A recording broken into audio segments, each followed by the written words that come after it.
Bonjour et bienvenue sur un nouvel épisode de mon podcast créatif. Moi c'est Audrey et ceci est un podcast principalement tricot. Bonjour, re-bienvenue sur ma chaîne, j'espère que vous allez bien. Merci beaucoup de me rejoindre pour ce nouvel épisode. Ça fait quelques semaines qu'il n'y en a pas eu. Et celui-ci va être un petit peu spécial, je pense qu'il y aura pas mal de blabla puisque j'ai beaucoup de choses à vous dire et à vous montrer, mais pas tellement de progrès ou de projets en cours en tricot, puisque ce sur quoi je travaille en ce moment est soit presque fini, soit presque à un stade où j'aurai quelque chose à en dire. Donc je filmerai sans doute un autre épisode dans pas trop longtemps avec ça. Mais là pour cet épisode-ci, j'ai beaucoup de choses à dire. J'ai deux nouveaux patrons, de nos modèles qui sont sortis que je voulais vous présenter ou vous représenter. J'ai une revue du nouveau et premier magazine de Making Stories dont je voulais vous parler. Je suis un petit peu en retard sur ça, mais voilà. Et je rentre tout juste du Knit It à Lyon où j'ai passé le 6 et 7 avril, donc on est lundi, je viens juste de rentrer. Et je voulais un petit peu vous en parler du coup et vous montrer ce que j'en ai rapporté. Voilà, je fais rarement des sortes de haul ou de vous montrer ah j'ai acheté ça. Mais là je me suis rendu compte qu'il y avait quand même quelque chose de commun à tout ce que j'avais ramené. Et je pense que c'est intéressant de vous parler du festival à travers ça et de vous présenter peut-être des créateurs et leur travail. Mais voilà, donc j'espère que ça va vous plaire, même si ce sera un petit peu étrange comme contenu cette fois-ci. Mais oui, vous pouvez trouver tous les temps des différentes sections du podcast dans la description et je mets aussi tous les liens de ce dont je parle ainsi que les liens vers mes réseaux sociaux et Ravelry. Je suis Yarnflex à peu près partout. Voilà. Je vais commencer avec ce que je porte, donc qui est numéro 1 de mes nouveaux modèles que j'ai publiés sur Ravelry et bien juste le week-end passé. Donc c'est le pull Sonate que vous avez vu quand il était en cours de fabrication. Donc c'est un pull avec ce panneau de torsade sur le devant et des poignées de manches qui sont fendues. Voilà. Donc au niveau de la construction, c'est un pull raglan qui se tricote du haut vers le bas tout en rond. Donc qui est facilement modifiable au niveau de la longueur, surtout des manches si vous voulez pas qu'elles soient 3/4 comme les miennes. Les manches sont droites, qui ont un effet plus ou moins ballon selon la grosseur de vos bras, n'est-ce pas? Au niveau du corps, il est cintré. Il y a une option pour du coup cintrer à la taille et bien l'ajuster en fonction de votre morphologie. Donc j'ai essayé dans le patron de vraiment noter quand vous essayez le pull où est-ce qu'il faudrait commencer à diminuer puis à réaugmenter pour que vous puissiez vraiment l'ajuster à votre corps et que ça soit bien. Il a été plié tout le week-end, donc il y a un petit pli là, mais vous voyez un petit peu l'effet cintré, qui est bien sûr facultatif, hein. Vous pouvez faire un corps droit, vous pouvez faire un corps long, ce que vous voulez. Il se commence à plat pour que le col soit un petit peu plus haut à l'arrière. Côte torse en bas, voilà. C'est un pull en fingering, donc qui est relativement simple. Le panneau torsade est assez intuitif, alors il y a à la fois un diagramme et des instructions écrites, et en fait la façon dont elles sont faites, si vous avez loupé un croisement sur le rang précédent, vous le voyez tout de suite en fait, donc ça c'est assez intuitif au bout d'un moment. Et voilà, et le dos est en jersey tout simple. Voilà, moi j'ai un superbe jogging de je suis fatiguée, donc je suis présentable de là à là, mais en dessous c'est presque pyjama. Mais voilà, alors j'ai tricoté le mien dans une base de Maison Corlaine, donc c'est un des deux patrons que on a créé en collaboration du coup. C'est leur base Bakewell, donc qui est un 100% BFL. et c'est le coloris Shepherd, donc qui est un beige grège gris qui est très très particulier. J'en ai parlé du coup avec quelqu'un au festival qui le regardait, c'est très difficile à décrire et surtout à la lumière il se transforme complètement. Là sur le retour j'ai l'impression, j'ai plus de voix, hein. Là sur le retour j'ai l'impression que c'est assez correct. En fait moi avec mon teint laiteux, n'est-ce pas, les beiges c'est très compliqué, ça fait vite éteint et là j'ai trouvé qu'il y rendait quand même vraiment bien. En fait selon où on le met, où on le regarde, il est plus rose, plus gris, plus beige. Et sur moi, du coup, il fait pas jaune du tout, comme j'ai tendance à être un peu rose et avec mes cheveux sombres. C'est assez flatteur comme couleur, je trouve. Donc j'étais vraiment très contente. J'ai eu un coup de cœur dessus, en fait. Et apparemment, j'ai bien choisi parce que je l'aime vraiment beaucoup. La base, du coup, du BFL, c'est du BFL... ce qui est plus classique et sympa. Le BFL c'est vraiment agréable à porter, pour moi c'est pas du tout trop sec, ou c'est très très proche du Mérinos pour moi. C'est juste que ça a cet aspect satiné et cette définition, et t'as un peu plus de tenue. Donc pour les torsades c'est vraiment très sympa. Mais vous pouvez voir du coup les versions de mes testeuses sur Ravelry. Et alors il y en a quelques-unes qui ont fait du coup dans la base de Maison Corlaine et qui ressortent tellement bien. Mais il y a pas mal d'autres versions aussi avec d'autres types de fils, donc vous pouvez aller jeter un œil pour voir comment les torsades rendent en fonction du fil. Mais ça fonctionne avec n'importe quel type de fil fingering. Bien sûr, quand il y a une jolie définition de point, c'est impeccable. Mais même quelque chose d'un petit peu plus flouté, si vous voulez prendre un mélange avec de l'alpaga ou des choses un peu poilues, sans trop en faire, c'est toujours joli aussi. J'aime beaucoup le rendu des torsades dans une laine un peu plus rustique, un peu moins faite pour ça a priori, mais c'est quand même très sympa. Et voilà, donc c'est un pull qui est plutôt simple à faire, qui se fait rapidement parce que les torsades du coup on est entraîné et tout le reste c'est du jersey en rond, donc on y va. Si vous faites le cintrage à la taille, du coup vous avez ce rythme là aussi.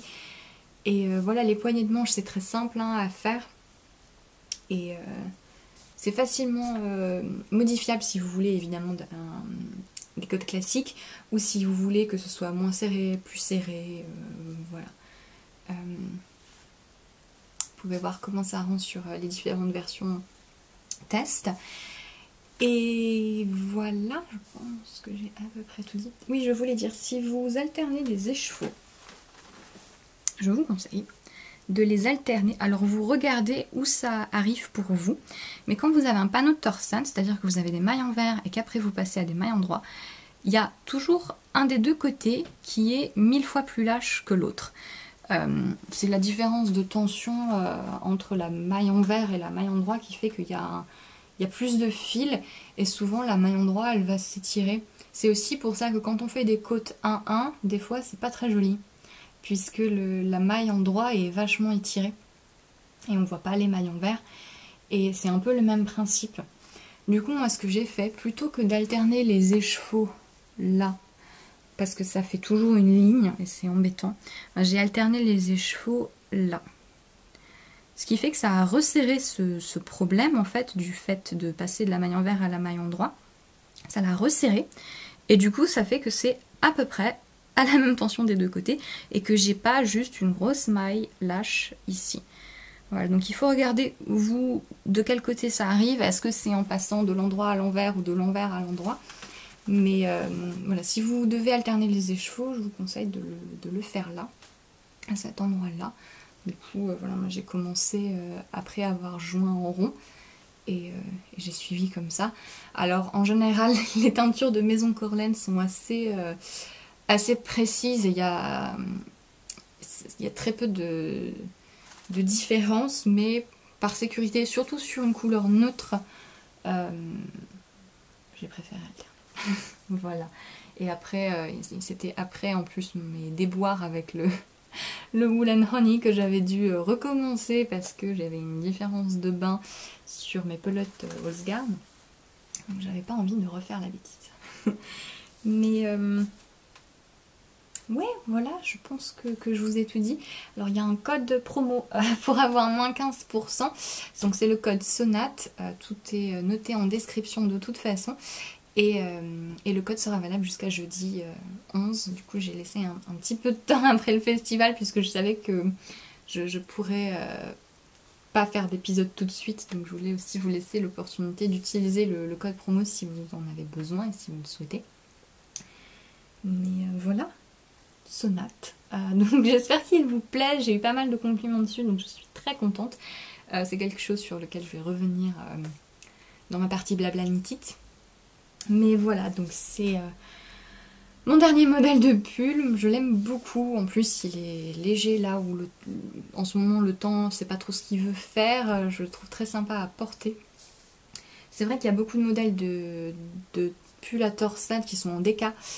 Et alors c'est super, hein, j'en ai fait et je vais sans doute en refaire.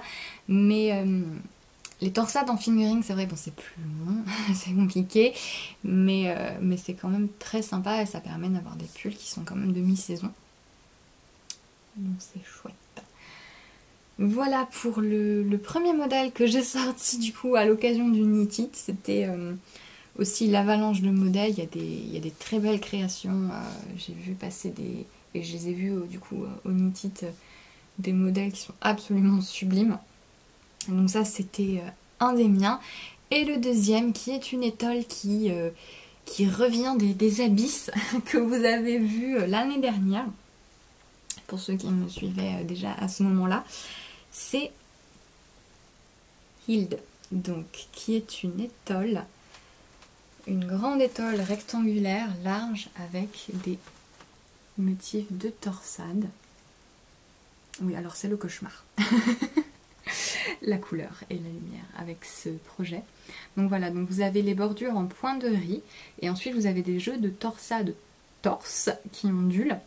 Cette petite tresse ici qui est d'une simplicité enfantine. Ici vous avez un petit détail de tresse horizontale, c'est une tresse estonienne, Vickel, et les motifs de losange avec des nœuds, des mailles entourées. Voilà. Alors, l'étole a l'air bien plus compliquée qu'elle ne l'est en fait, puisque comme les motifs sont soit géométriques, donc là vous savez, vous allez là, puis une fois que vous êtes là, vous revenez, puis c'est très intuitif. Cette tresse-ci, c'est 2 croisements, c'est 4 rangs, hein, donc on voit tout de suite quand on a fait un croisement qu'il faut faire les autres. C'est très intuitif. En ce qui concerne les points un peu particuliers, j'ai fait des vidéos tutoriels qui sont dans le patron. J'ai mis des liens pour la tresse, qui se fait très facilement. C'est quelque chose que j'ai déjà mis dans 2 de mes patrons précédents et à chaque fois mes testeuses en sont sorties sans problème. Ça fait vraiment un très joli rendu pour une séparation horizontale. Et j'ai fait moi une vidéo tutoriel pour ce petit point là, qui n'est rien de très compliqué, c'est le genre de choses que quand on écrit, c'est curieux, mais il s'agit en fait juste d'entourer les mailles avec le fil un certain nombre de fois. Et voilà, donc j'ai eu beaucoup de compliments sur le modèle au festival et j'en étais très contente et très humble.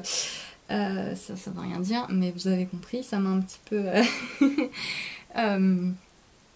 rassurée, puisque je sais que c'est un modèle qui est particulier quand même, qui va peut-être pas marcher follement, mais moi je l'aime beaucoup, je trouve que c'est très joli, mais qui quand même m'a valu pas mal de compliments, donc ça fait plaisir de voir qu'elle plaisait. On m'a notamment dit qu'on avait l'impression que c'était tricoté à la machine. Non, je vous jure, c'est fait à la main. En fait, cette étole a été créée, je passe un peu du coq à la main. Cette étole a été créée donc toujours en collaboration avec Maison Corlaine pour le lancement de leur nouvelle gamme non superwash. et donc je voulais vous en parler un petit peu en même temps. Ils ont choisi de lancer une collection qui s'appelle la collection Fisherman, donc qui a été en travaux pendant quelques mois et qui maintenant est, ça y est dévoilée au public, et ils vont continuer à travailler les couleurs et à créer sur ces nouvelles bases, et c'est très très sympa. Donc je voulais juste revenir un petit peu sur Superwash versus non Superwash, parce que j'ai vu au festival que certaines personnes ne savaient pas trop en fait ce que ça voulait dire et les implications des uns et des autres.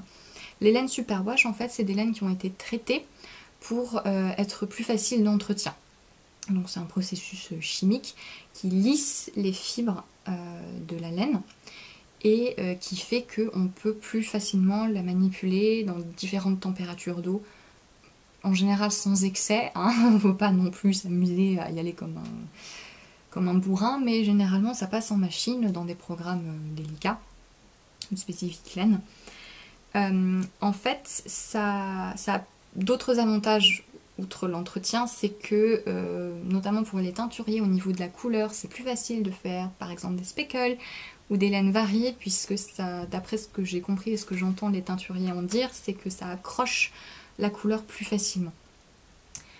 Il y a aussi le fait que comme le fil est lissé, est super lisse et super uniforme en fait, la définition de points est très très bonne de manière générale sur les laines Superwash, puisqu'on voit vraiment la maille. Là vous voyez par exemple sur le BFL, on voit les mailles. Et du coup ça fait que par exemple des torsades avec un fil bien rond Superwash, ça ressort tout de suite très très bien, c'est bien ciselé. Donc si vous aimez que les points se voient très très bien et que ça ait une précision certaine, les laines Superwash de manière générale, elles ont cette caractéristique là. Du coup, à l'inverse, une laine qui n'est pas traitée non Superwash, en quelque sorte elle va garder ces caractéristiques de laine au départ, puisque le fait de lisser les fibres en Superwash, ça élimine un petit peu certaines propriétés des fibres. J'ai oublié de dire aussi, de plus en plus on voit des marques proposer des bases Superwash, mais avec un traitement Superwash qui est plus écologique, plus responsable. Donc ça c'est bien, et j'espère en voir de plus en plus. Puisque forcément c'est un procédé chimique et puis l'eau et blablabla, mais il y en a, ça devient assez régulier de croiser des marques qui du coup mettent en avant le fait que leur processus de traitement et que leur traitement est un peu plus responsable sur ce niveau-là. Donc ce que je disais, c'est que les laines non Superwash, elles vont plus avoir leurs propriétés de laine. Notamment, comme il y a encore les petites fibres autour du fil, ça va vraiment faire un tissu pâtissé, un tissu tricoté. Voilà, ça va vraiment faire un pan de matière qui va être uniforme, qui va être plus chaud, puisque forcément ça laisse moins passer l'air, qui va être plus imperméable. Il me semble que je vous avais parlé, que j'avais vu sur Instagram quelqu'un faire le test de mettre une goutte d'eau sur du Superwash et sur du non Superwash. Le Superwash se trempait, en fait, absorbait l'eau et devenait mouillé très vite, puisque l'idée c'est bien qu'il puisse absorber l'eau sans que ça lui fasse ni chaud ni froid, n'est-ce pas?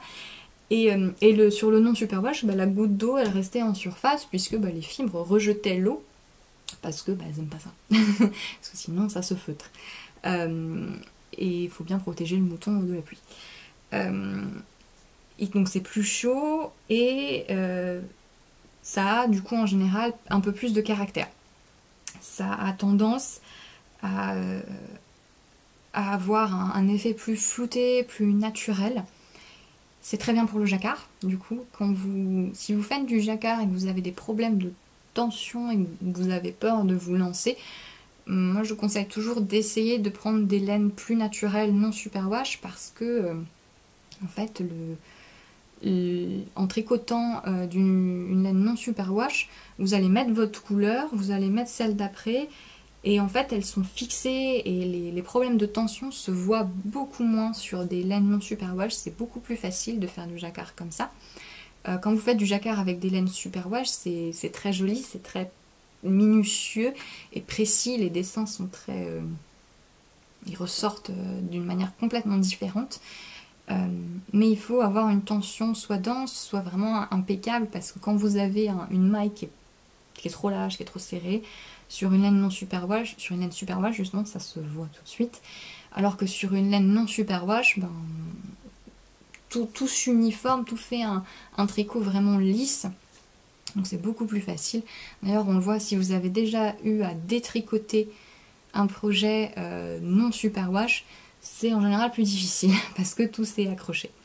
Ceux qui ont dû détricoter de la Holzgarn, je pense que vous savez de quoi je parle.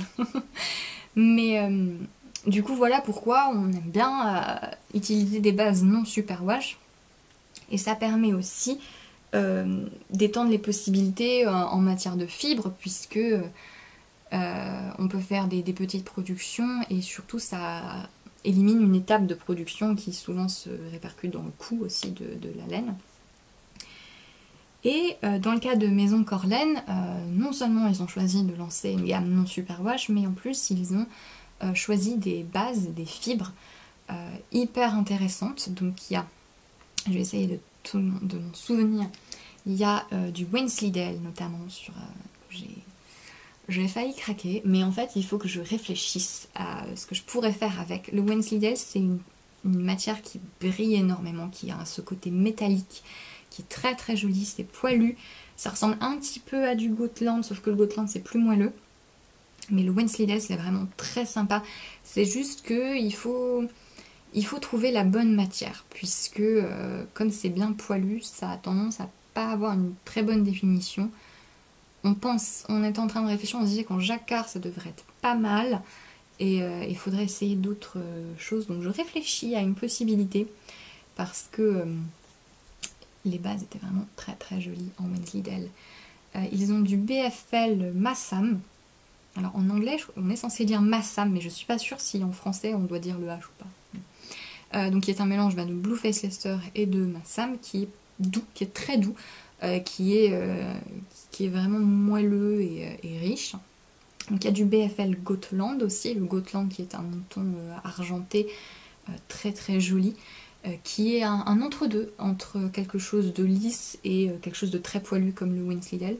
Le BFL Gotland, je pense que c'est un très bon mélange, parce que ça a la simplicité du BFL et le Gotland qui apporte un petit truc à la couleur et à la texture qui est très sympa. C'est très gonflant le Gotland. Il y a des bases de mérino, 100% mérino français, mérino d'Arles et un mélange de romane qui sont très sympas, qui étaient en cake, c'était des gros cakes qu'ils avaient sur le stand. Et je pense que je les ai toutes dites. Il y a une base estivale qui est un mélange BFL bambou, qui est un petit peu à part puisqu'il y a de la fibre végétale dedans, mais c'est très sympa. Moi j'aime beaucoup le bambou, c'est très souple, très doux, pour l'été c'est vraiment bien. C'est aussi très, très fort. Le bambou, il me semble que Anna de Lanae en a pris pour faire des chaussettes, et le bambou c'est vraiment une fibre intéressante. Et du coup je pense que je les ai toutes, que j'en ai pas oublié. Voilà. Et celle que moi j'ai testée, c'est la Merino Falkland, donc 100% Falkland, non superwash. C'est une base qui est grise au départ. Et donc le Falkland, c'est le Merino qui vient des îles Malouines. Donc c'est pas 100% un Merino, il y a eu des mélanges avec un mouton, il me semble que c'est le mouton Lincoln. Mais du coup c'est très proche du Merino, c'est très doux, c'est en général un peu plus gonflant. Et surtout le traçage des îles Malouines est plus sûr. Et il y a d'autres réglementations qui font que si vous avez peur de vous tourner vers le Merino à cause des pratiques en Australie, d'où vient 80% de la production de Merino, qui pratique donc le mulesing, qui consiste à couper une partie des fesses du mouton. sur les îles Malouines, ils font pas ça. Donc c'est une très bonne source de mérino, d'une laine qui est douce et qui est facile. Et là du coup la base est grise. Et c'est là que le travail de couleur de Maison Corlaine entre en jeu. Et cette couleur là, c'est Deirdre. Donc ils ont décidé de mettre des noms, des prénoms comme à leur habitude, mais très... des prénoms anciens, des prénoms très typés. Et Deirdre pour le coup c'est super, c'est un super prénom, je l'aime beaucoup. Et c'est un vert, oui voilà, là c'est pas trop mal. Voilà. C'est un vert assez foncé, assez anglais, un vert anglais, c'est particulier. Qui est très difficile à prendre en photo. Mes photos de patron ne lui font pas du tout justice. Je pense que Guillaume a dû mourir un petit peu en voyant mes photos. Parce que j'ai dû augmenter un petit peu la luminosité parce que sinon on ne voyait pas mes torsades. Du coup c'est dommage. Mais c'est très joli. Et comme la base est grisée en fait, et c'est un peu le cas sur toutes les bases non superwash qu'ils ont sorties, en fait, je trouve que le travail de teinture dessus ressort vraiment vraiment bien. Notamment sur le Wensleydale qui a ce côté métallique, et ici sur des bases grisées, c'est super joli. J'ai beaucoup aimé être sur le stand de Maison Corlaine et de travailler un petit peu et de discuter avec eux et d'en apprendre plus sur leur processus. Et c'était très intéressant de voir que j'ai discuté pas mal avec Guillaume, du coup, qui s'occupe de la partie, disons, artistique et identité visuelle, tout ça. Et je pense que vous le savez, si vous connaissez Maison Corlaine, ils ont une identité visuelle qui est très très forte, très, très marquée, on les reconnaît, et qui est très jolie.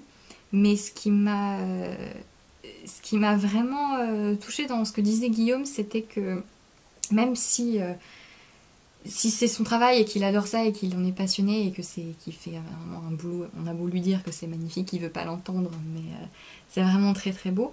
C'est pas mis en avant pour lui, et du coup j'imagine que c'est pareil pour Aurore puisqu'ils travaillent ensemble, c'est au service vraiment de la priorité. La priorité c'est la fibre et la laine et les couleurs, et c'est pas il y a cette identité visuelle parce qu'il est très doué pour ça et que c'est magnifique, mais c'est vraiment juste en retrait par rapport au travail qu'ils font sur la sélection des laines et sur la couleur. Et ils ont un processus de teinture qui doit être monstrueux, vu les nuances qu'ils arrivent à obtenir et le travail qu'ils font pour réussir à essayer petit à petit d'avoir une gamme. Ils vont essayer d'étendre ça, d'avoir des choses qui fonctionnent bien ensemble. Et je trouve que c'est très très intéressant comme démarche. J'étais vraiment touchée de voir que même si ils ont cette image qui est très très belle, pour eux c'est pas ça l'important, ça c'est un accessoire en fait pour mettre en avant leur travail sur les fibres et les couleurs. Et c'était très intéressant de discuter avec eux et j'ai passé un super moment sur leur stand en tout cas. Et ça se ressent vraiment sur les bases non superwash, comme je vous le disais, parce que c'est particulier à travailler et la fibre, elle a un côté... elle prend la couleur différemment et c'est vraiment très très très beau. J'ai cette image du côté non superwash du stand où les choses sont tellement différentes et tellement riches, parce que Maison Corlaine c'est ça aussi, c'est qu'ils font des couleurs qui sont très riches. Et... voilà, j'arrête de leur jeter des fleurs, hein, ils savent, hein, si j'ai commencé à acheter leur laine et puis ensuite si j'étais tellement contente qu'ils me proposent des collaborations, c'est que j'aime bien leur travail. Mais voilà, donc ça c'est la base 100% Falkland, donc c'est Bluff Grey, donc, qui est une base de Falkland grise, c'est une fingering, donc, et qui est assez fine pour une fingering, mais voilà, comme je vous le disais, le côté des laines non superwash, c'est vraiment que ça fait un tissu uniforme. Et là vous voyez, alors pourtant voilà, on passe d'une maille en verre à une maille torse, à des torsades, et souvent vous voyez sur les torsades il y a des endroits où ça tire, ça fait des trous, et là pas du tout, grâce au fait que c'est une laine non superwash et que une fois lavé, ça s'est bien uniformisé. Tout est lisse et tout est uni. Et je pense que c'est ça aussi qui donnait le côté tricoté machine parce que tout est très lisse, tout est bien cohérent dans l'étole. Mais c'est pas moi qui tricote extrêmement bien, c'est la laine qui a eu cette facilité-là en fait.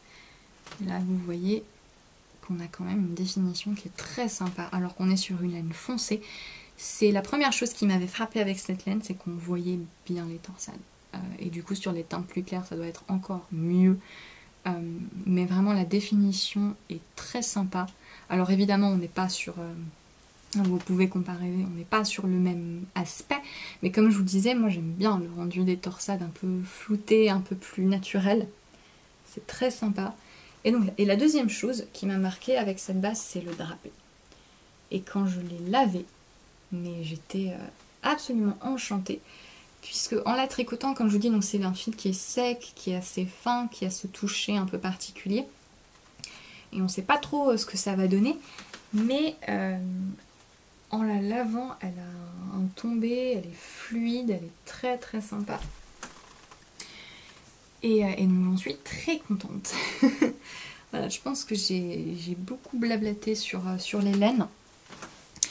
Et pas tant sur le modèle en lui-même, mais oui, comme je vous disais, je sais que c'est une étole un peu particulière, mais j'avais vraiment envie de la créer parce que je trouvais qu'elle s'accordait très bien avec la laine et moi je suis contente de l'avoir faite et qu'elle soit là.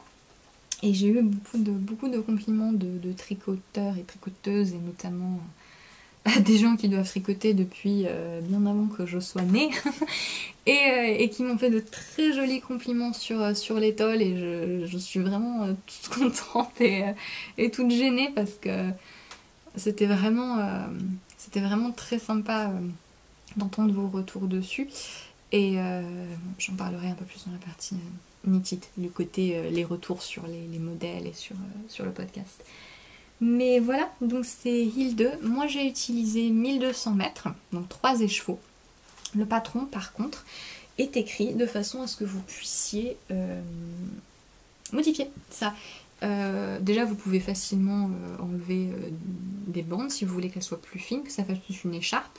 Et au niveau de la longueur, voilà, à certains points, il y a bien écrit, il faut avoir utilisé tant de pourcents de votre laine. Donc si vous avez plus de métrage, moins de métrage, vous pouvez adapter comme ça. Voilà. Hill 2, donc qui a aussi un code promo pour avoir moins 15%, donc c'est le code Hill 2, tout est en description. Voilà.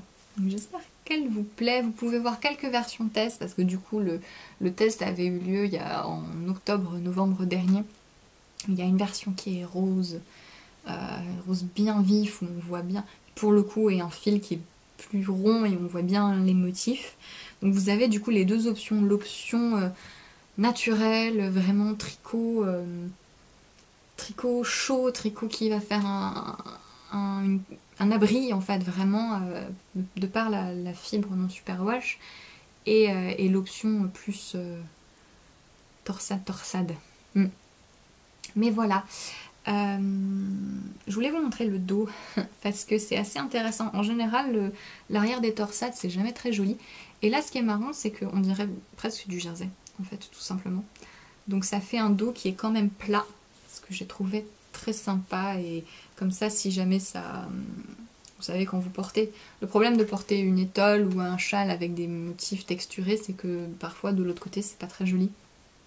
Bah là du coup si ça se retourne, on dirait du jersey. Donc c'est pas mal. Je pense que j'ai tout dit. J'espère que j'ai rien oublié sur mon petit dérivé de l'étole au superwash, non superwash, aux nouvelles bases de Maison Corlaine. Mais voilà, alors les nouvelles bases ne sont pas encore sur leur boutique, mais par contre vous pouvez tout à fait le réécrire. Donc toutes les bases aussi entre 20 et 24 euros. Et vous pouvez leur écrire et vous organiser avec eux pour voir quelle couleur vous aimeriez. Donc ça, je vous le dis, c'est Deirdre. D-E-I-R-D-R-E. Et voilà. Donc vous pouvez leur écrire soit directement sur Etsy, soit il me semble qu'ils ont un contact mail sur Instagram. Mais voilà, vous pouvez voir avec eux si les bases non superwash vous intéressent. Mais en tout cas, j'ai vraiment hâte de voir ce qu'ils vont faire ensuite, puisqu'ils voulaient vraiment développer une gamme spécifique, retravailler les couleurs, puisque forcément elles ne réagissent pas de la même façon. Et poursuivre dans cette voie-là, d'avoir des bases différentes, des bases non superwash. Et j'ai hâte de voir ce que ça va donner. Donc c'était les deux patrons créés en collaboration avec eux. Ils sont sortis pour le Knit It. Donc si un des deux vous plaît, n'hésitez pas à aller le voir sur Ravelry. À chaque fois il y a quelques versions test pour vous faire une idée. Et voilà, je pense que j'ai tout dit, c'est assez sur mes propres patrons, ça fait quand même beaucoup de blabla. Mais j'espère que c'était intéressant, j'ai essayé un petit peu d'expliquer le processus et de vous parler un petit peu des matières, puisque du coup c'était ce travail-là qu'on a fait avec Aurore et Guillaume, et c'était en tout cas très enrichissant, et je suis contente d'avoir mis ces patrons enfin sur Ravelry et qu'ils soient disponibles quand s'ils vous plaisent et si vous en avez un jour besoin. Voilà. Donc comme je vous disais, je vais pas faire vraiment de partie tricot. Je vais passer en fait, je voulais juste rapidement vous parler de Making Stories. Donc vous savez que je suis ambassadrice pour Making Stories. Ça veut dire que quand ils ont une nouvelle publication, ils me demandent, pas juste à moi, à plusieurs personnes, si on est intéressé pour recevoir la publication gratuitement et en faire une revue. J'ai vu que les filles du vendredi aussi étaient ambassadrices maintenant, et je suis super contente qu'il y ait une autre française du coup dans le lot, parce que même si le magazine est en anglais, on est quand même pas mal à pouvoir le lire, et ils ont une démarche qui est très intéressante dans leur publication, et je pense que c'est sympa que ça se propage un petit peu aussi en France, et qui sait peut-être inspirer d'autres gens à faire la même chose en français aussi, pour ceux qui du coup ne parlent pas anglais. Mais voilà, donc Making Stories, donc, qui avait publié des livres, des collections de patrons, des gros livres jusqu'à présent, 3 il me semble, et qui s'est lancé du coup dans la production de magazines. Donc c'est en fait une collection plus réduite de patrons, et surtout qui recense aussi des articles, des réflexions. Il y a notamment une bande dessinée, je veux dire bande dessinée, mais c'est pas tout à fait ça. Un petit peu d'art, vous avez compris ce que je voulais dire, autour d'un thème commun. Et le thème pour cette première édition, c'était le changement, change, du coup en anglais. Et c'est un très beau magazine. Déjà, Making Stories, ce que je trouve très sympa, c'est que vraiment la forme et le contenu, ils sont toujours raccords. C'est donc Verena Kors et Annalisa Affelkamp, donc qui sont des deux allemandes, deux créatrices allemandes qui se sont mises ensemble pour faire le livre. Elles sont très axées sur l'écologie, sur avoir un comportement responsable dans l'univers du tricot aussi. Et du coup, leurs publications, elles sont imprimées localement à Berlin avec du papier. Alors exactement le terme c'est... Donc qui est recyclé et qui est certifié avec plusieurs labels écologiques, tout ça. Il n'y a pas de publicité dans le magazine, pas du tout. C'est quelque chose auquel elles tiennent beaucoup, c'est de ne pas se financer via la publicité. Donc vous avez vraiment juste le contenu, les articles et les patrons. Et voilà, donc c'est quelque chose qui est sympa à noter aussi. Là du coup sur cette collection, on a différents patrons qui sont unisexes, qui sont modifiables. Je vais vous en montrer quelques-uns, mes préférés. Alors attendez que je les attrape. Voilà. Mon préféré numéro 1, c'est le châle Rainfall, donc qui est designé, créé par Natalia Sinelchikova. Pardon, je m'excuse. Je ne la connais pas, mais en tout cas, son châle est très très beau. C'est un châle qui est tricoté avec Blacker Yarns. et c'est un châle un peu triangulaire avec ce petit motif de goutte et de torsade qui est très très sympa. Donc Making Stories, toujours, ils sont vraiment dans un univers assez minimaliste, avec des choses qui sont modifiables, qui sont très portables. Donc on aime ou on n'aime pas, mais là pour le coup je trouve qu'il y a quand même un panel qui est assez varié. Le deuxième patron que j'aime beaucoup, c'est celui-ci, c'est le Borobila qui est designé par Lino Limon. Là c'est plus facile. Et qui est ce yoke avec les ronds. Et c'est très pénible de designer des ronds en jacquard. Et là je trouve que ça rend vraiment bien, c'est très sympa. C'est très très sympa. J'aime beaucoup le rendu, je pense qu'il plairait à beaucoup de monde. Et vous avez des chaussettes aussi, vous avez un autre châle, vous avez plusieurs pulls. Et il y a, alors, il faut que je retrouve il y a un cardigan avec un dos torsadé qui est assez sympa. Il y a de la brioche, il me semble que c'est de la brioche, quelque chose qui est réversible en tout cas. Ah, il y a le cardigan Fluent, qui est créé par Armenoui Kachatyrène. Voilà. Qui a ces torsades là sur le devant et en fait elles se rejoignent aussi dans le dos. Hop. Comme ça. Et c'est très très sympa. Et vous voyez à chaque fois c'est des choses qui restent assez simples avec un gros détail intéressant. Mais voilà. Donc ça c'est pour les côtés patrons. Et au fur et à mesure de leur publication, on voit qu'ils modifient un petit peu la façon de présenter les patrons en eux-mêmes dans le magazine. Et c'est très intéressant. Et c'est très sympa. Là j'ai été frappée par les dessins, les schémas en fait des patrons que je trouve. J'essaie de... que je trouve très jolis et très sympa. Et qui représentent vraiment la forme du modèle. Le cœur du magazine, c'est quand même les articles. Donc il y a plusieurs choses. Il y a des réflexions sur comment gérer en fait le fait d'être créateur, d'avoir envie de faire des choses de ses mains quand on n'en a plus besoin en fait. Pour ceux qui tricotent beaucoup ou pour ceux qui créent des modèles. C'est vrai que c'est une question qui est toujours un peu curieuse puisqu'on est tout le temps en train de créer, mais au bout d'un moment on a 50 pulls, 50 châles, qu'est-ce qu'on en fait et comment est-ce qu'on associe ça avec le désir quand même de rester dans une démarche plus responsable. Donc c'est vraiment très intéressant. Il y a aussi deux articles en particulier qui je pense feront pas mal écho aux conversations qu'il y a eu récemment autour de la diversité. Un sur le handicap et le tricot et comment les deux s'entremêlent, les deux s'accordent, ne s'accordent pas parfois.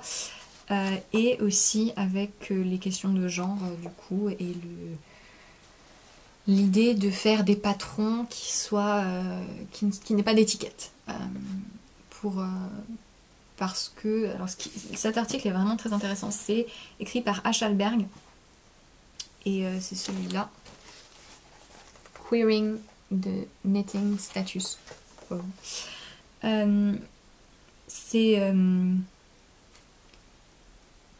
Elle part en fait de l'idée que quelqu'un lui a demandé pourquoi est-ce qu'elle fait pas de patron pour les hommes. Et c'est vrai que c'est une question qui est curieuse et en ce moment on se demande un petit peu comment est-ce qu'on peut aborder ça parce que il y a quand même toujours un petit peu une barrière sur le fait que les patrons femmes ils sont pour femmes, les patrons hommes ils sont pour hommes. Un patron qui est présenté sur une femme ou un homme, c'est un patron pour femme, un patron pour homme. Et du coup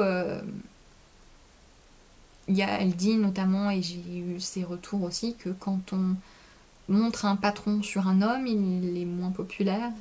Alors que ce serait un bonnet, par exemple, un bonnet. Bon, moi j'ai des modèles de bonnets, qui sont mixtes. Hein. Et c'est vrai que je conçois tout à fait que vu que c'est moi qui les porte, il y a toujours cette image. Le tricot c'est pour les filles. Bon. C'est en tout cas très intéressant comme réflexion à avoir et je suis vraiment contente que Making Stories, bon c'était attendu de leur part,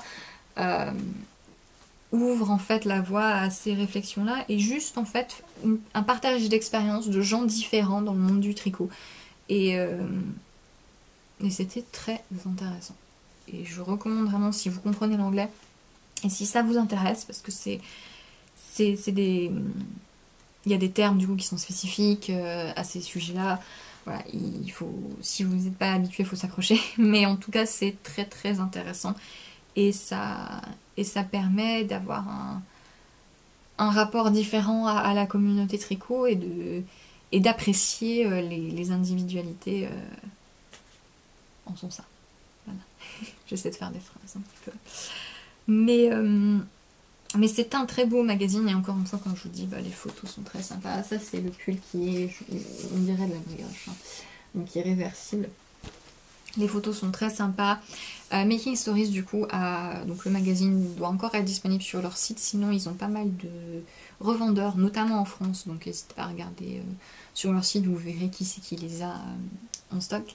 Et ils proposent aussi un modèle d'abonnement pour le magazine. Donc, c'est assez sympa. Voilà. Je voulais vous en parler un petit peu. Et je suis contente de l'avoir reçu. Les patrons sont très sympas. Et c'est surtout le contenu moi, qui m'a frappée. Voilà. Voilà pour la petite revue. Et du coup, eh bien, dans cet épisode hyper curieux, on va passer au knit-it. Et oui, donc si vous en avez marre que tout le monde vous bassine avec le knit-it, eh bien, voilà. Alors je vais vous le dire, je vais vous montrer beaucoup de laine.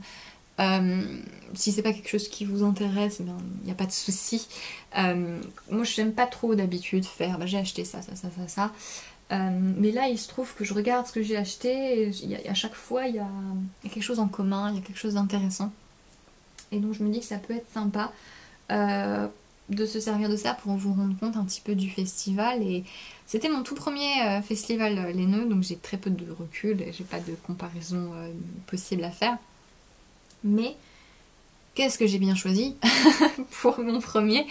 Oh là là, c'était vraiment très très bien. Mais déjà, d'emblée, en voyant en fait la sélection d'exposants, je savais que c'était bien. Mon souci avec les autres événements que j'avais vus jusque-là, c'est que soit c'était des gros salons créatifs où il y avait en fait très peu de laine et pas un panel suffisant pour que je justifie la dépense, parce que moi j'habite dans le Tarn, coucou d'ailleurs, parce que j'ai vu plein de gens du coup, on s'est retrouvés à Lyon alors qu'on habite à côté, c'était ridicule. J'habite dans le Tarn et je n'ai pas de voiture. J'ai le permis mais il me sert à rien. Et du coup me déplacer, ça coûte cher de se déplacer, j'ai pas beaucoup de revenus. Et du coup, à chaque fois je regardais la programmation des événements et j'étais là, bon ça vaut peut-être pas le coup que j'y aille et tout. Après, c'était peut-être une mauvaise façon de penser parce que ça aurait voulu dire aussi vous rencontrer vous et bon, peut-être que j'aurais dû plus prendre ça en compte. Mais là, c'était l'alliance des deux en fait, parce que quand j'ai vu la liste des exposants se dévoiler, mais c'était parfait, c'est parfait pour moi. Il y a La Bien-Aimée, il y a Maison Corlaine, donc voilà, des teinturiers indépendants avec des bases sympas. Il y avait la Fifi, enfin, je vais pas tous les nommer, mais vous avez compris. Il y avait Heidi, enfin voilà, il y avait By Night. Enfin, voilà, c'est ça. En fait, voilà, il y avait le côté base, enfin les choses à la mode, vous savez, voilà, les bases douces, luxueuses, vraiment le travail des couleurs et tout ça. Et il y avait By Night qui fait sa teinture naturelle, il y avait Boucle et Laine, il y avait Biche et Bûche, il y avait Teinture Sauvage, Anna de Lana et Tricot. Il y avait vraiment les deux pôles de tendance du moment, les deux choses que moi j'adore tellement mélanger et où j'essaie tellement de mettre en avant le fait que c'est pas contradictoire et qu'on peut tellement les associer et les mélanger et que les deux sont hyper intéressants. Et du coup c'était vraiment parfait de ce point de vue là, c'était ce mélange des deux modes de tricot. Et il y avait beaucoup de monde quand même qui est venu et c'est vraiment sympa pour une première édition. j'ai trouvé ça, enfin les organisatrices, vraiment bravo, et je suis tellement contente que ce se soit bien passé. Parce que c'était vraiment très très sympa, et ce que les gens me disaient, ils étaient contents aussi, quoi. Donc ouais, au niveau de l'organisation, tout ça, c'était vraiment très bien. Il y avait à manger, alors il n'y avait pas beaucoup. Après, moi, j'ai eu de la chance parce que moi, j'étais là tôt, donc j'ai pas eu le souci. Le samedi, il y a eu un petit peu trop de monde, donc apparemment, il y a des gens qui ont dû attendre dehors. Mais moi, j'ai évité ces soucis-là. Et du coup, quand il y avait beaucoup de monde en haut, je suis allée manger à midi, donc j'avais à manger. Euh, donc disons que j'avais plus de liberté peut-être que d'autres, puisque j'ai réussi à aller sur place tôt, et à éviter un peu les désagréments qu'il peut y avoir quand c'est quelque chose de très dense, parce que j'étais visiteuse, mais j'avais bien calculé mon coût pour pas être embêtée, et j'étais pas exposante, j'étais pas vraiment exposante, c'est-à-dire que oui, je voulais aller aider Maison Corlène, mais quand j'ai vu que j'arrivais même pas à arriver sur le stand tellement il y avait de monde et tellement c'était surchargé, bon, je fais demi-tour. Hein, je suis allée, voilà, la fille, la fille qui se mouille pas trop. Hein, voilà, oui, je vais vous aider, mais en fait, bon, non, il y a trop de monde. Non, je vais vous aider après. Mais il y avait quand même un moment samedi matin, il y avait beaucoup de monde, et du coup c'était intense pour les visiteurs et pour les exposants. J'ai vu aussi Imogen qui était là et qui était vraiment boostée et complètement fatiguée, la pauvre, parce que elle, comme moi, on avait très mal dormi la veille. Mais vaut mieux ça que quelque chose plat et qui n'a pas de succès. Donc j'espère que tout le monde était content du festival. Quand j'ai demandé aux gens qui étaient là, j'ai vu Lise aussi, Lise Taylor, tout le monde avait l'air satisfait. Donc enfin, moi, de mon point de vue, en tout cas, c'était très sympa, et surtout, je suis contente d'avoir enfin eu le côté échange, parce que je fais mon truc dans mon coin, là, je suis toute seule dans mon téléphone, j'ai l'air ridicule. Je fais mes patrons dans mon coin, je suis là, et après, je vois en fait, est-ce qu'il y a des favoris sur Ravelry? Est-ce qu'il se vend? Mais en fait, c'est pas... Pour moi, c'est pas des indicateurs. Le nombre de ventes d'un patron n'est pas un indicateur du bien fondé de ma démarche. En fait, je sais pas comment dire. Et c'est bon, c'est un peu particulier, parce que oui, on surfe un peu sur les vagues et on fait des codes promo pour les sorties. Et il y a ce côté appel à la consommation, mais moi, je voulais présenter mes modèles au moment d'Unity, parce que du coup j'étais avec Maison Corlène avec qui j'avais collaboré, et je pense que si je n'avais pas été sur l'Unity, j'aurais eu un rapport complètement différent par rapport aux deux modèles que je viens juste de publier sur Ravelry. Parce que moi je veux pas être dans l'optique, je sors un patron, il faut qu'absolument toute la communauté tricot l'achète dans les 2 jours qui suivent ou dans le mois qui suivent, et quand je sors le prochain patron 2 semaines après, il faut que ce soit pareil. Moi, l'idée, c'est de mettre mes patrons disponibles au milieu de tous les autres patrons, de toutes les autres créatrices. Et c'est pour ça, là, c'était très sympa, parce qu'on avait plein de différents modèles. On avait un modèle de Folie Ordinaire sur le stand de Maison Corlène, on avait les modèles de Nadia Crétin-Leschène, de Atelier Émilie, et du coup, c'était hyper sympa. Et de Mélanie Berg aussi, qui a beaucoup plu. On avait un de ses châles, tout le monde, dont moi, on s'est extasié dessus. Et d'Amba O'Brien, enfin, voilà, plein de différents modèles.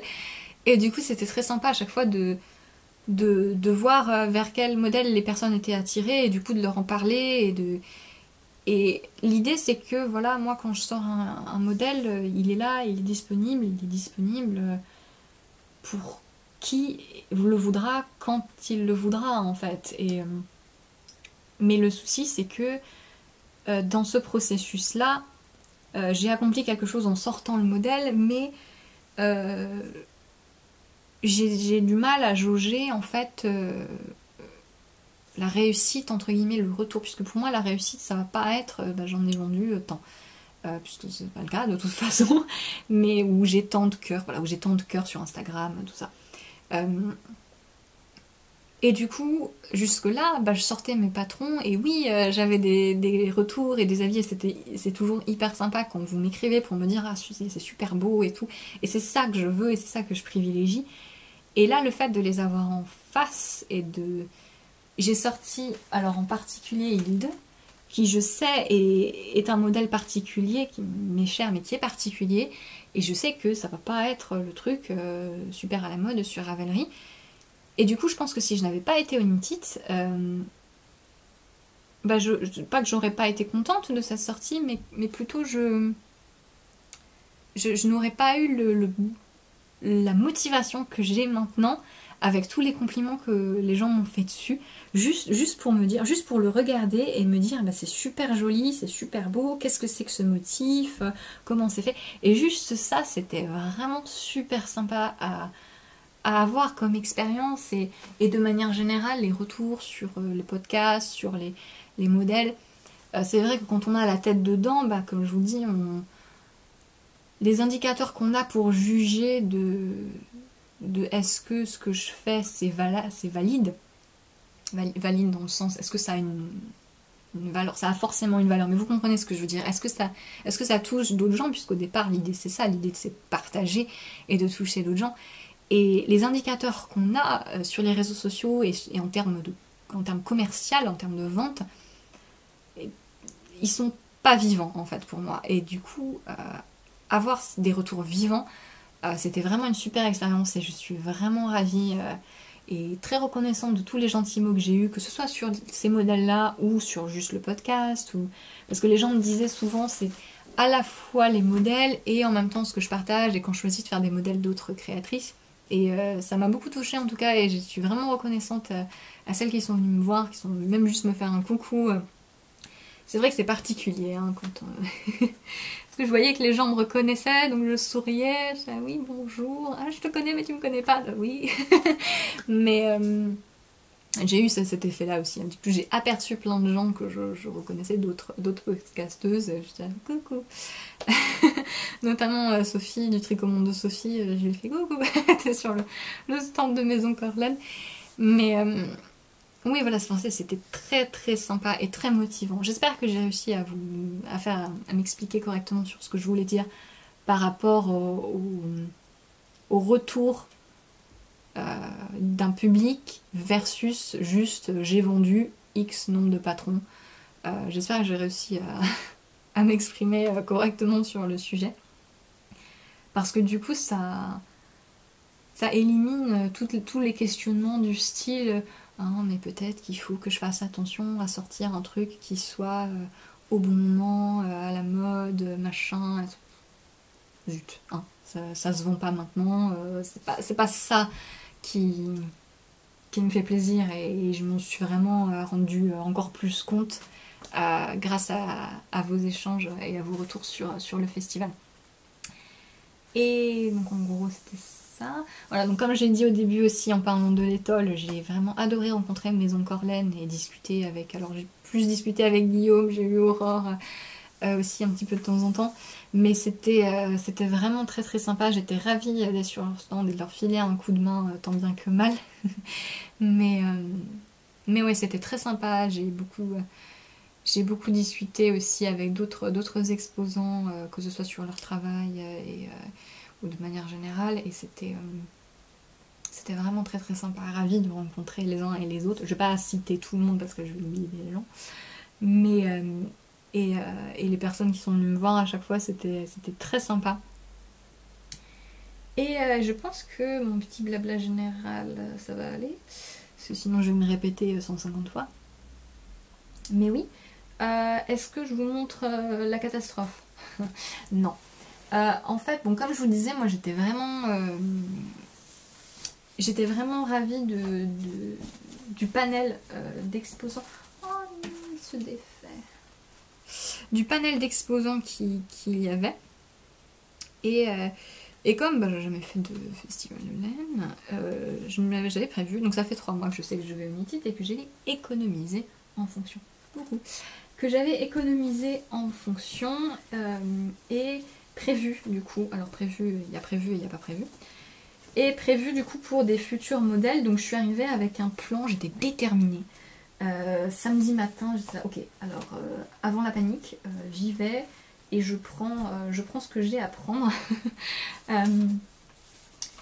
Et donc j'ai fait la plupart de mes achats le samedi assez tôt puisque je savais ce que je voulais. Et vraiment, je pense que j'ai très bien fait de me planifier mes achats comme ça parce que sinon, je pense qu'en fait, je n'aurais pas acheté, j'aurais pas réussi à sur le moment me rendre compte, ça, je vais pouvoir faire ça avec. Et que je serais repartie sans rien et que ça aurait été dommage du coup parce que ça économise quand même des frais de port, de signes, et puis c'est l'occasion aussi d'encourager physiquement les personnes à qui on achète la laine. Donc je suis venue avec un plan, j'avais plusieurs choses, j'avais fait quelques, je vais vous montrer, j'avais fait quelques échantillons pour me rendre compte des choses et un dessin et j'avais d'autres idées de modèles bien définis pour lesquels je savais exactement ce que je voulais. Et donc j'ai pris tout ça le samedi. J'ai commencé et vous allez voir vraiment le point commun entre tout ça, c'est la base, la fibre, l'intérêt de la fibre plutôt que la couleur, ou alors même si du coup ça va ensemble, vous allez voir. Mais je me suis rendu compte après coup en fait que je me suis vraiment focalisée sur des fibres intéressantes, sur tout ce que j'ai acheté ou tout ce que j'ai ramené, puisque on a eu la gentillesse de m'apporter des choses et de m'en offrir d'autres.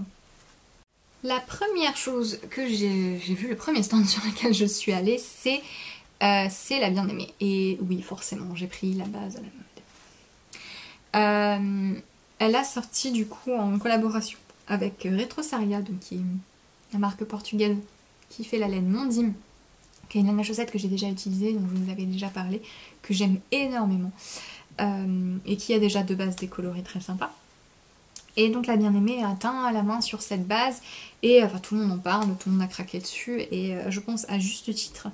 Et moi j'avais en tête de faire un pull rayé à 3 couleurs, un raglan à 3 couleurs rayées, avec peut-être des petites insertions de texture, mais je suis pas trop sûre. Mais voilà, j'avais envie de faire ça, et je suis très mauvaise pour associer 3 couleurs ensemble. Très très très mauvaise. Et du coup, bah, je suis allée voir Aimé, et je lui ai dit j'ai besoin de 3 couleurs. Je ne sais pas. Et c'est là que... Bon, déjà c'est magnifique. Et c'est là que je pense qu'elle a un vrai sens et un vrai travail sur ça, sur l'association des couleurs. Moi j'avais le caramel, parce que forcément j'adore cette couleur. J'avais le caramel et celui-ci, donc Smoke, en main, qui est un gris très nuancé, un clair très joli.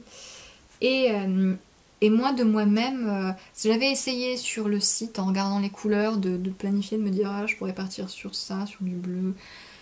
Je pense que de moi-même, j'aurais pris un noir ou un gris très foncé, et ça aurait pas été... C'était pas le coup de cœur.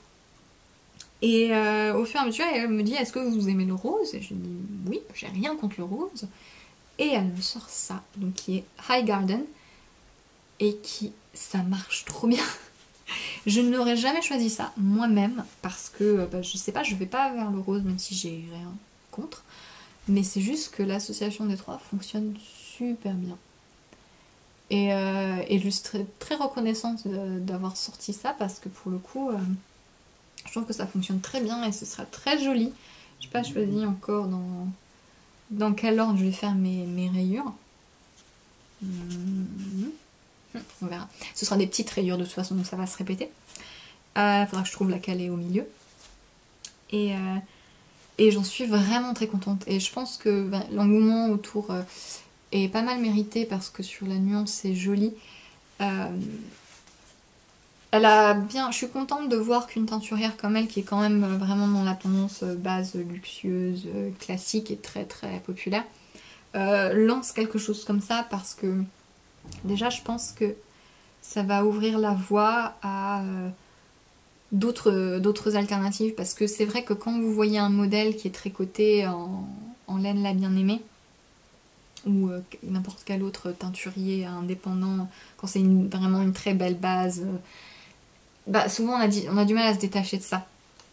Et là, Le fait que ce soit, c'est de la mondim en fait, vous pouvez déjà prendre de la mondim toute simple à la place, ou je pense qu'il y a plein d'alternatives possibles, peut-être des choses chez Bességarn qu'il faudra regarder. Et là, le prix de l'écheveau est à 28 €. Donc, j'ai jamais acheté de la bien-aimée parce que de manière générale, c'était un petit peu au-dessus du budget que j'avais. Là, j'avais envie de me faire plaisir et j'en avais la possibilité. Et de la soutenir sur ce projet-là. Et je trouvais que ça correspondait bien à ce que je voulais faire. Du coup, ça a fait 84 € le pull. Donc je fais une taille petite moyenne de manière générale, donc ça va, c'est pas trop méchant. Mais c'est sûr que c'est un certain coût.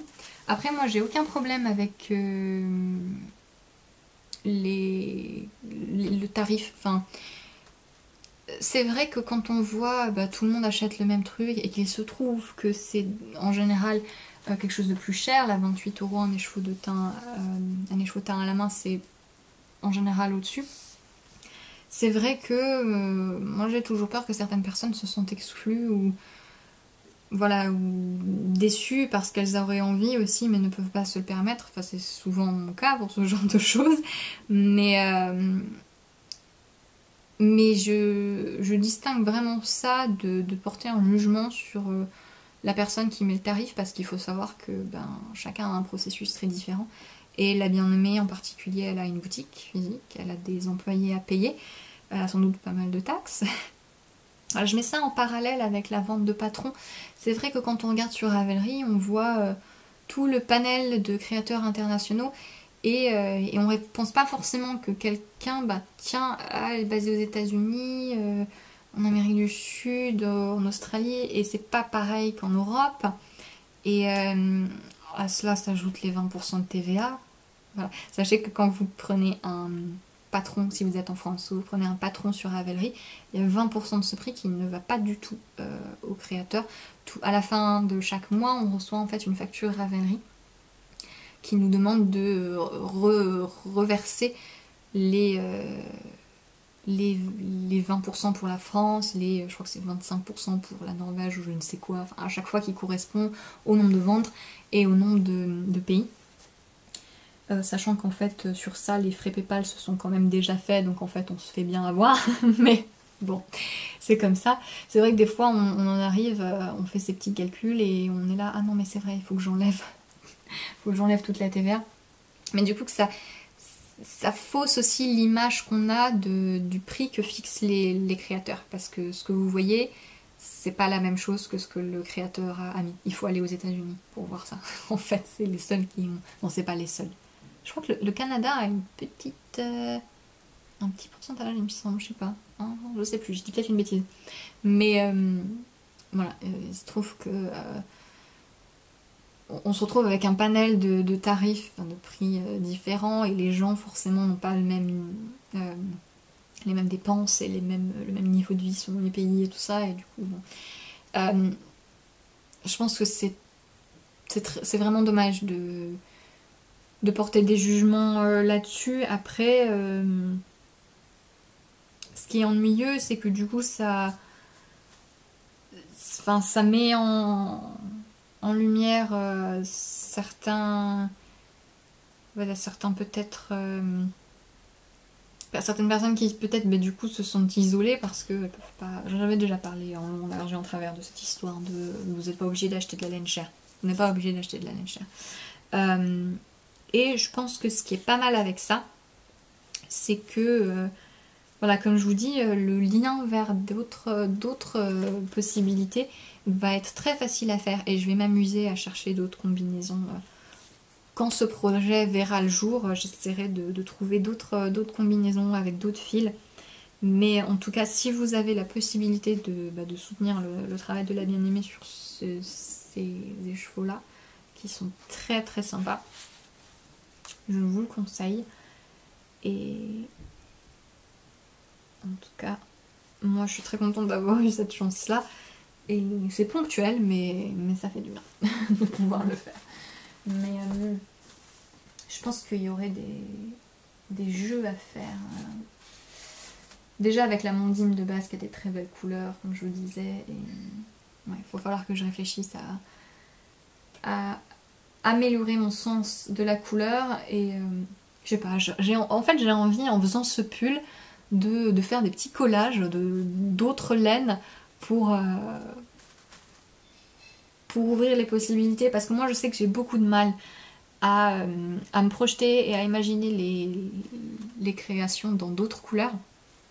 Et du coup là, comme c'est un truc à 3 couleurs, c'est particulier, si j'arrive à faire un travail comme ça, à proposer d'autres bases à des tarifs différents, d'autres options de couleurs, parce que peut-être vous aimez pas le rose. Mais ouais, je pense que je vais m'amuser à faire ça, à prendre des fils de différentes marques et à faire des collages pour essayer de vous proposer d'autres idées quand j'en arriverai à faire ce pull. Donc c'était beaucoup de blabla pour le premier achat, on va aller plus vite. La deuxième personne que je suis allée embêter, c'est Nathalie de By Night, que j'étais ravie de rencontrer, à qui j'ai donné du coup le magazine Making Stories qu'elle avait gagné sur Instagram. J'étais absolument ravie de discuter avec elle. Nathalie, c'est vraiment la contagion de tout, sa bonne humeur est contagieuse, son amour pour son travail, l'intérêt et le travail qu'elle met dans les teintures naturelles est fou, et j'aime beaucoup son travail. Et on continue sur le délire, nouvelle base, fibres intéressantes. Nathalie du coup a commencé à travailler sur 2 nouvelles bases, et l'une d'elles en particulier c'est un mélange de BFL et de Gotland. Et c'est sa base Sirius.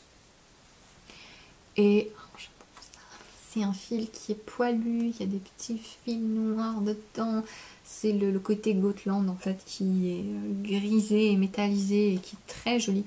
Et je trouve que ça doit être assez difficile en teinture naturelle de passer sur des fils qui réagissent complètement différemment de l'habitude, et je pense qu'elle a fait un travail monstre, et en tout cas c'est très très intéressant. Et alors là je vais commencer à vous montrer mon délire. J'ai une idée de modèle de moufle. Hop, je vous montre vite, voilà, hop, c'est bon, vous avez vu. J'ai une idée de modèle de moufle qui est, tout le diagramme est fait, tout est fait, c'est bon, je sais. Et je savais que je voulais spécifiquement les laines de ces laines là, parce que j'avais envie de soutenir cette démarche. Ça, j'ai vraiment eu envie de spécifiquement aller soutenir les gens qui étaient dans cette démarche de vraiment d'allier le côté luxe, teinture à la main, et en même temps laine naturelle, moins traitée, tout ça. Donc bon, voilà. Je savais que je voulais la base Sirius puisque les couleurs étaient un peu plus fortes, donc pour du jacquard je préférais partir là-dessus. Donc ça a été teint avec du henné. Donc c'est un espèce de beige qui est un petit peu orangé à certains moments. La teinture naturelle c'est toujours marrant d'essayer désespérément d'écrire, c'est un petit peu orange, rosé, voilà, on sait pas trop. Et pour aller avec, du coup ce sera ma couleur contrastante, j'ai pris Sirius c'est toujours Sirius, au bois de Campeche, donc qui est un violet très foncé. Alors du coup, ouais, c'est vrai que c'est toujours marrant sur le site internet d'essayer de deviner la couleur, mais en salon avec les spots orange, c'est aussi quelque chose. Du coup, je suis allée les amener à la fenêtre, mais je sais que le bois de Campeche c'est violet, et là pour le coup c'est très très foncé, c'est vraiment un violet presque noir, mais c'est quand même, on voit quand même la nuance et la luminosité que ça a.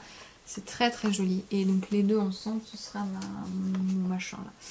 Mon petit dessin ridicule. Je me baladais dans le festival avec mon machin et j'étais un petit peu ridicule. Mais du coup j'ai eu tout ce dont j'avais besoin, donc au final je m'en suis bien sortie. Voilà. Et donc comme je vous dis, ça c'est un mélange BFL Gotland, et j'aime beaucoup le Gotland, j'aime beaucoup. Nathalie, il me semble que ces 2 écheveaux là, c'est 25 € les chevaux, donc pour le travail qu'elle fait sur la teinture naturelle. On est d'accord. Et voilà, c'est très très sympa. Il y a 350 mètres par 100 grammes. Je verrai quel échantillon j'obtiens. De manière générale, de toute façon, jacquard, surtout sur des moufles, j'ai quelque chose de plutôt serré. Plan numéro 2. Plan numéro 3. Imogène, que je voulais spécifiquement embêter. Parce que, voilà. J'ai ceci, donc qui est un point texturé que je trouve très sympa et qui est hyper marrant à faire. J'aime beaucoup le faire. J'ai un projet de cardigan en collaboration avec quelqu'un d'autre qui sera a priori cet hiver, je sais pas, j'espère, je verrai. Je sais même plus quand est-ce que j'ai dit que je le ferai. En décembre, il me semble. Et je voulais faire un bonnet assorti parce que je me suis dit que ce serait pas mal en bonnet, cette texture. Parce que c'est une base de point de mousse en quelque sorte, donc c'est vraiment moelleux et souple. Et je me suis dit qu'en bonnet, ça pourrait être sympa parce que ça a quand même de la tenue par rapport à du point de mousse normal. Bon. Et du coup, je me baladais avec ça à côté d'Imogène et je voulais absolument tester sa base en 100% Corridel. Donc c'est sa base Genève, il me semble, qui est en déca. Et elle avait un problème d'étiquetage, Imogène. Mais la Corridel, j'aime vraiment beaucoup. C'est un peu comme... Par rapport au Mérino, c'est un peu comme le BFL. Voilà, c'est un poil plus doux que le BFL. C'est très proche du Mérino, le Corridel, mais c'est plus résistant. Et c'est très très sympa comme base. Et il n'y en a pas beaucoup, hein, mais j'aimerais bien en voir de plus en plus. Donc là, vous voyez encore une fois, je choisis la base Imogène qui avait aussi sorti une base 100% filature française. C'est les filatures qui sont dans la Creuse, il me semble. Mais là j'ai choisi sur sa base Corridel qu'elle a depuis un petit moment et qui me fait de l'œil. Donc c'est de la déca, donc ce sera un bonnet vraiment hivernal. Et la base, la couleur pardon, c'est Altered Blue Green. Et donc c'est un bleu vert. Voilà, qui est vert quand même, bien vert. Et j'avais hésité sur la couleur parce que j'aime bien son journal d'un vieux dégueulasse qui est cette espèce de moutarde grisée un peu très jolie. Mais je me suis dit que vert c'était pas mal. Ouais, le Corridel, vraiment j'aimerais beaucoup en voir plus. Voilà, un appel. Un appel à qui l'entendra. Ensuite, j'avais ça. Donc là vous allez voir que j'ai changé d'avis. Donc c'est un mini châle. Donc il y a une forme nulle hein, parce que je me suis pas embêtée à inclure la dentelle dans la forme du triangle. Mais bon, vous voyez l'idée, ce sera point mousse, côte torse et une plutôt large, je pense, bordure avec ce motif de dentelle qui fait des petits triangles. Voilà. Au départ, je voulais que ce soit bicolore, mais en fait, je suis tombée sur le stand. Alors, c'était le seul stand non francophone. C'était le stand de Robledal. El Robledal de la Santa. Donc, qui était espagnol.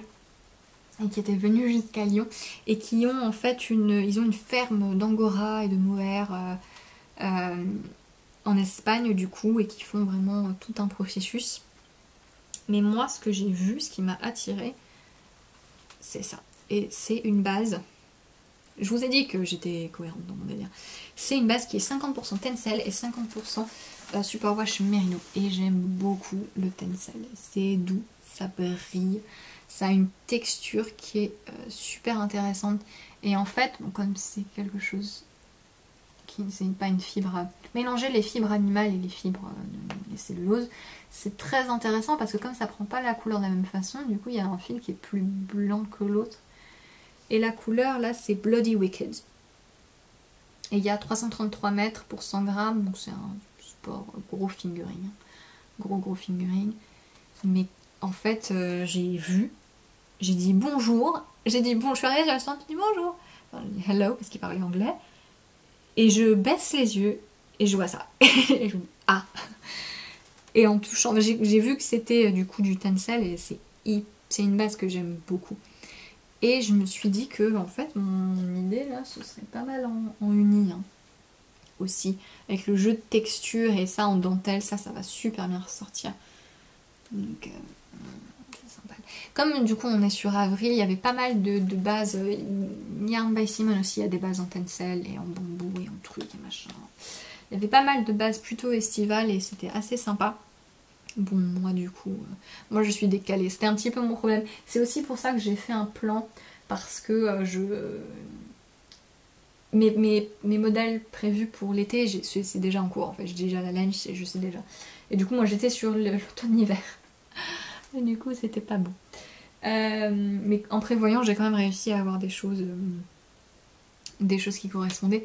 Mais là ça pour le printemps, peut-être l'année prochaine, je sais pas quand est-ce que j'arriverai à le faire, mais en tout cas c'est d'une douceur, c'est fou.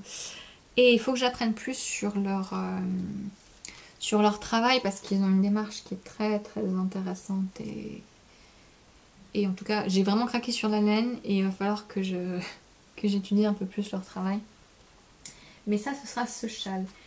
Et enfin... oui. Non pas enfin. Oui si enfin. Le dernier truc qui était prévu, c'est ça.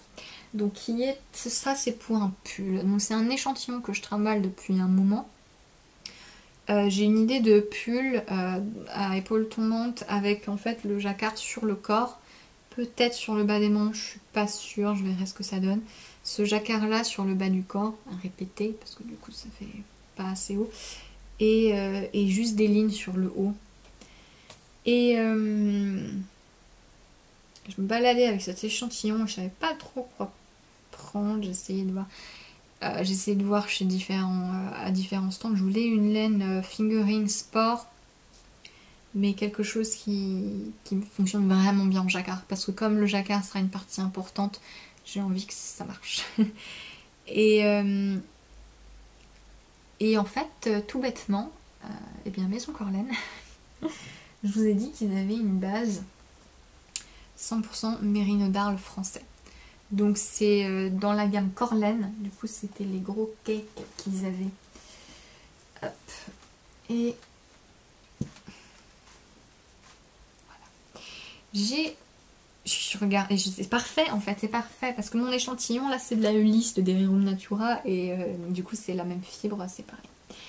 Et je pense que là c'est un peu trop lâche, je pense que je le ferai plus serré en vrai. Je verrai comment se comporte celle-ci en particulier, mais ça m'a l'air d'être très très proche. De toute façon c'est la même chose. Et voilà mes deux couleurs. Donc le corps sera principalement en philomène et la couleur contrastante ce sera Léon qui est un gris. Voilà.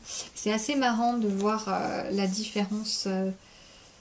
Les différences des couleurs sur les bases. Philomène, c'est un de leurs bleus qui est très populaire, qui est un bleu vraiment riche, profond. Et là, en fait, sur la base du Mérino d'Arles, il s'est un peu grisé. Ce qui fait que c'est assez sympa. Ça va être sympa en jacquard. Ça va faire quelque chose qui sera contrasté, mais pas trop vif non plus. Et je pense que ce sera très joli. Et donc là, cette qualité là, les cakes c'est 23 € chez Maison Corlaine si jamais ça vous intéresse de voir ce qu'ils font. C'est les mêmes bases que des Rerum Natura. Mais voilà, ils ont eu la gentillesse de me l'offrir, donc je suis repartie avec. Et ce sera un de nos futures collaborations, je pense. Quand ça arrivera.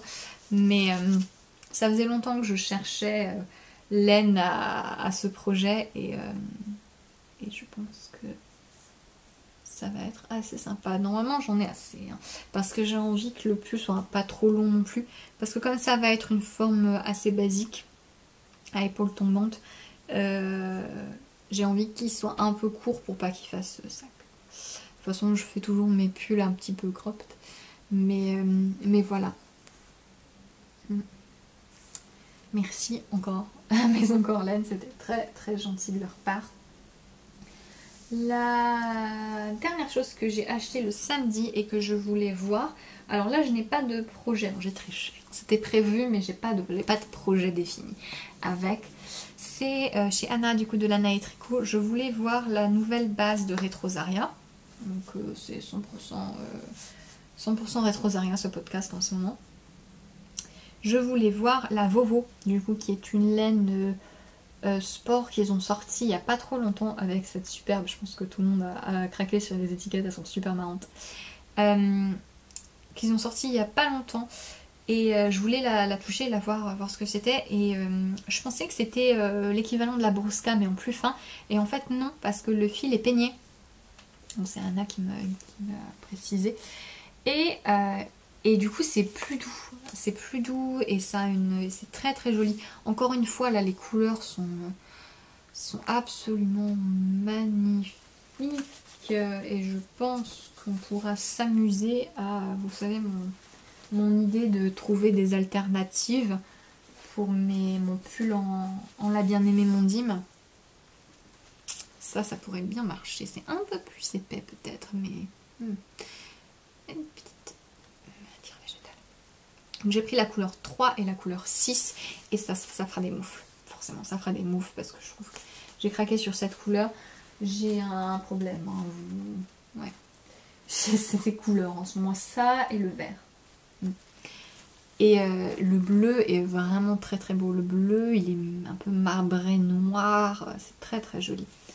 Ouais, ce sera des moufles. Donc j'ai pris ça chez Anna. Et voilà. Donc ça, c'était tout ce qui était prévu. J'ai acheté tout ça samedi, j'étais contente. Je dis, ah oui, bon, peut-être que je vous fais un petit coucou. Coucou. J'ai récupéré ça pour quelque chose qui sortira à la rentrée. J'avais tout acheté samedi et du coup j'y suis allée dimanche en mode oui bon bah là du coup j'achète plus rien. J'ai acheté tout ce dont j'avais besoin. Évidemment que non. Évidemment que non. Surtout quand le stand de teinture sauvage est juste en face de celui de Maison Corlaine. Évidemment. Teinture sauvage, donc, qui, on continue dans le délire démarche très particulière et très intéressante. Elle fait de la teinture naturelle. Donc, si vous regardez sur son compte Instagram qui est magnifique, la teinture naturelle sur laine, elle fait aussi sur du lin, elle fait des étoiles, des tissus en lin. Et elle fait aussi des fils à broder et des bourrettes de soie et des choses comme ça. Et je trouve ça hyper sympa. Parce qu'il y a souvent, on a souvent un peu l'impression que chaque art du fil est cloisonné un petit peu dans son truc. Alors bon, la couture c'est particulier parce que c'est le tissu, mais je veux dire entre le tricot, le crochet, la broderie, le tissage, on utilise quand même la même base qui est un fil. En couture, vous comprenez ce que je veux dire. Hein. En couture, il faut du tissu. On peut pas s'amuser à prendre ça et à coudre avec. Petit avant-goût. Et je trouve qu'il y a pas trop de mélange entre les trucs. Et du coup, je trouve ça super intéressant. Elle propose des petites échevettes pour faire des fils à broder. Et sur son stand, elle avait des exemples de broderie qui étaient mignonnes et tout. Mais bon, du coup, moi, j'y suis allée dans une optique tricot. Et elle avait sur son stand en penderie deux pulls. C'était le même pull.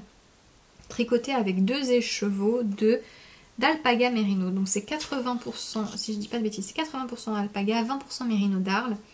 C'est de la fingering. Et je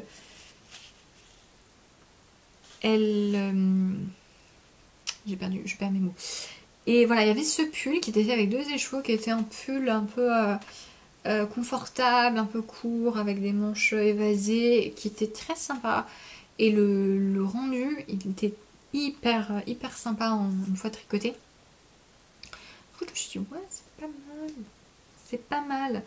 Et du coup, au début, je voulais prendre une couleur unie, mais j'avais pas trop d'idées de texture qui fonctionnerait bien avec, parce que je voulais pas juste faire un pull tout bête. J'ai fait un pull tout bête qui est en cours de test, mais vous comprendrez mon idée. Et je me suis dit, mais ça devrait quand même bien marcher pour du jacquard. Du coup, j'ai pris ces 2 couleurs-là. Ces 2 couleurs-là, et ça, mais ça, c'est tellement beau.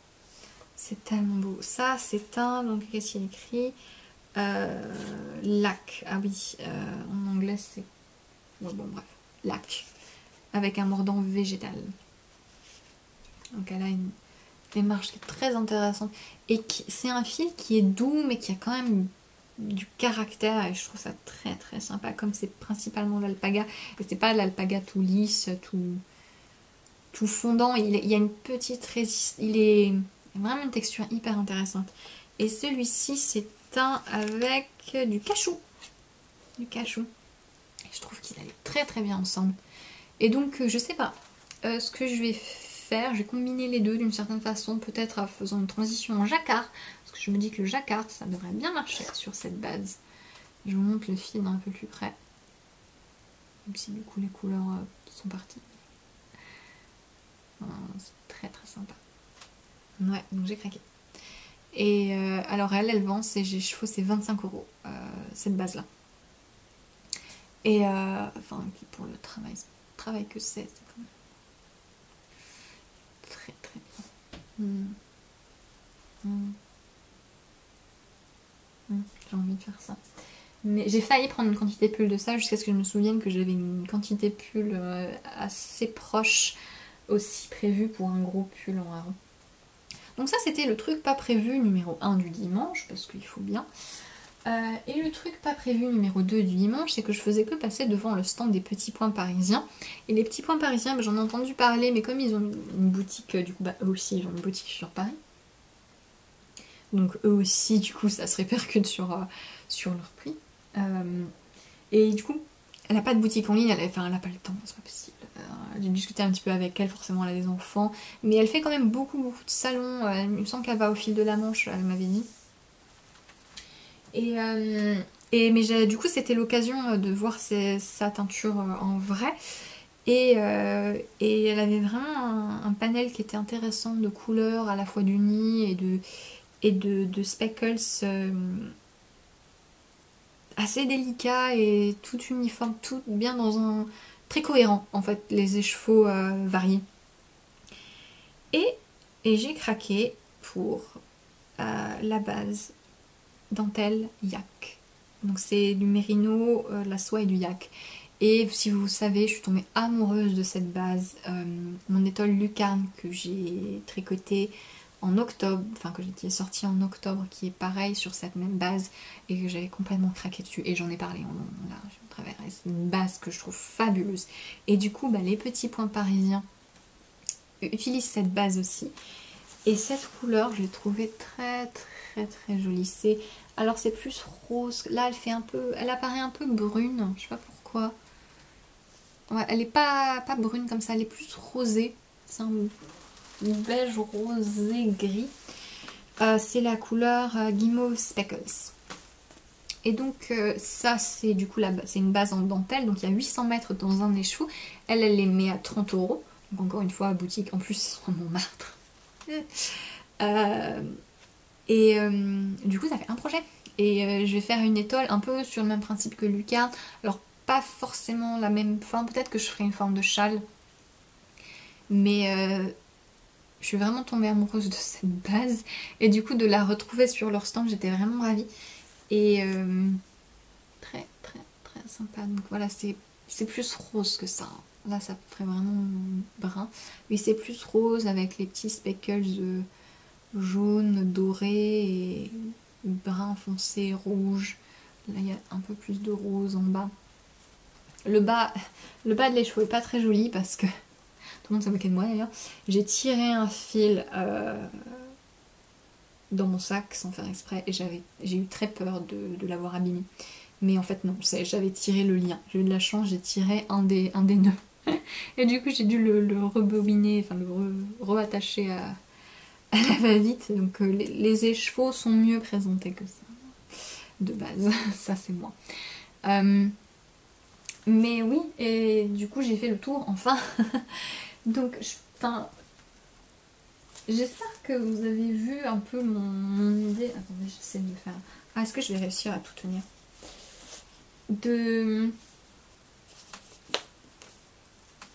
C'est marrant parce que j'ai pas forcément fait exprès. Mais je sais pas. Peut-être je me tourne pas trop vers les bases de base, on va dire. Les bases classiques maintenant, peut-être. On va prendre son campèche quand même. Les bases classiques. Mérino, Superwash, tout ça. Et j'avais vraiment envie de soutenir Oh, ça fait vraiment la truie avec son kilo de laine. J'ai tout ramené sans encombre d'ailleurs dans 2 tote bags. Voilà. Mais je suis vraiment contente du panel d'exposants qu'il y avait et de la diversité des fils et des laines qui étaient présentées. Et j'avais eu vraiment envie de soutenir ça, que ce soit avec La Bien-Aimée, que ce soit avec Anna et Retrosaria.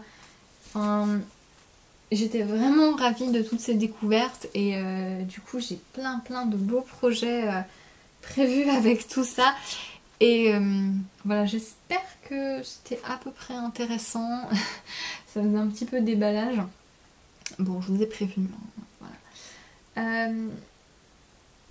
Mais ouais, encore une fois, si vous avez l'occasion d'aller à un festival, je pense que c'est vraiment quelque chose d'intéressant et d'enrichissant. Pour moi, en tout cas, j'étais vraiment ravie. Et j'ai discuté avec pas mal de monde qui me disaient que eux aussi c'était leur premier festival et tout le monde avait l'air très content. Et vous n'êtes pas obligé de prévoir vos designs pour 3 ans comme moi. Mais là il y avait une variété de travail, une variété d'accessibilité en termes de prix, en termes de matière.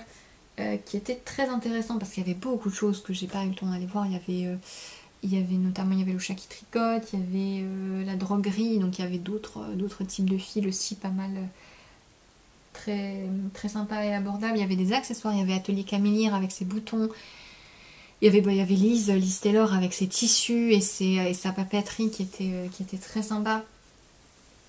Et voilà, et moi je suis contente.